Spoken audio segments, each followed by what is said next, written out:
Assalamualaikum warahmatullahi wabarakatuh. Saya Cici Samsiatul Robiah dari Prodi PAI 3A akan menyampaikan tugas filsafat materi tentang tantangan pendidikan Islam di era globalisasi. Tantangan pendidikan Islam di era globalisasi. Pendidikan Islam dari berbagai pasal menerangkan bahwa pendidikan Islam sebagai sumber nilai dan bagian dari pendidikan nasional. Pendidikan agama mempunyai peran penting dalam mengembangkan potensi peserta didik untuk memiliki kekuatan spiritual, keagamaan, akhlak mulia, dan kepribadian muslim.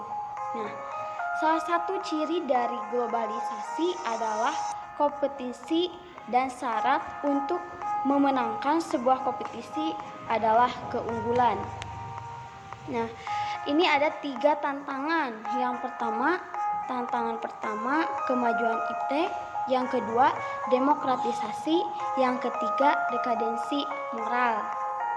Yang pertama, kemajuan ilmu dan teknologi iptek adalah suatu gejala yang tidak dapat kita hindari dalam kehidupan ini.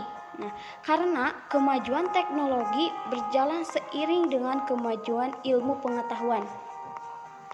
Kemajuan iptek yang amatlah pesat ini menjadikan peradaban manusia pun ikut berkembang dengan cepat. Dapat disimpulkan bahwa pada hakikatnya ilmu pengetahuan dan teknologi berasal dari Allah Subhanahu wa Ta'ala. Maka penggunaannya pun harus bertujuan untuk ibadah, yakni mengupayakan terciptanya keyakinan, kenyamanan, dan kesejahteraan dalam hidup baik secara material maupun spiritual. Kita juga harus membawa manusia untuk semakin dekat beriman dan bertakwa kepada Allah Subhanahu wa Ta'ala. Karena melalui berbagai teori ilmu pengetahuan yang diperoleh dari hasil pengamatan, penelitian, dan percobaan terhadap berbagai fenomena yang merupakan bagian dari tanda kekuasaannya. Yang kedua, demokratisasi. Demokratisasi merupakan isu lain yang mempengaruhi pendidikan Islam. Karena kemajuan teknologi, akhirnya barang-barang elektronik mengalahkan Al-Quran. Waktu yang diberikan untuk membuka barang elektronik dibandingkan dengan membuka Al-Quran jauh lebih banyak. Waktunya lebih banyak.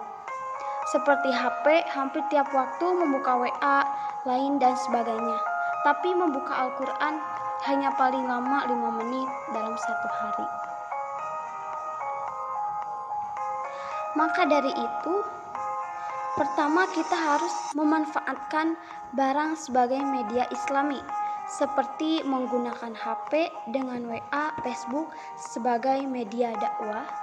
Yang selanjutnya, menyiapkan Al-Quran dalam HP sehingga kita bisa membuka Al-Quran setiap saat menggunakan aplikasi yang islami.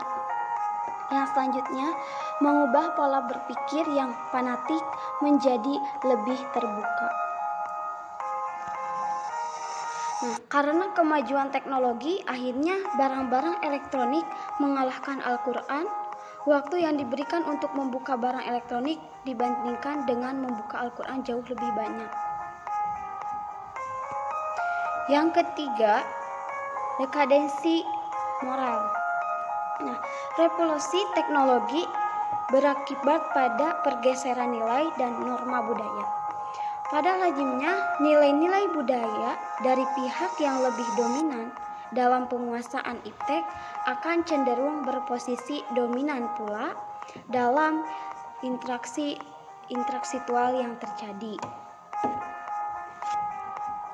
Untuk mengatasi dekadensi moral, yang pertama, pengawasan dan juga perhatian orang tua. Orang tua sangat berperan penting dalam mendidik seorang anak agar tidak mengalami dekadensi moral. Yang selanjutnya, memberikan pendidikan karakter. Pendidikan karakter merupakan pendidikan yang sangat penting untuk diterapkan pada saat di mana zaman sudah modern dan juga pengaruh globalisasi membuat semua budaya asing dapat masuk ke Indonesia dengan mudah. Dan apabila tidak melakukan pendidikan karakter, maka budaya asing tersebut akan merusak karakter kita. Nah, yang selanjutnya penegakan hukum. Penegakan hukum juga merupakan hal penting dalam dekadensi moral. Nah, hal ini dapat dilihat bahwa pada akhir-akhir ini Indonesia penegakan hukum sudah tidak lagi seperti dulu, di mana orang-orang memiliki kekuasaan tinggi, maka ia dengan mudah membeli hukum, sedangkan rakyat kecil tidak bisa bertindak apa-apa. Yang selanjutnya, meningkatkan pendidikan moral dan agama. Pendidikan agama sangat penting dilakukan pada anak usia dini, di mana di dalam agama terdapat nilai moral bagi manusia, sehingga pada saat remaja akan mencegah adanya dekadensi moral. Solusinya, lembaga-lembaga pendidikan Islam harus mereformasi kurikulumnya agar dapat menyiapkan sumber daya manusia yang unggul dan memiliki daya saing dalam menghadapi kompetisi global.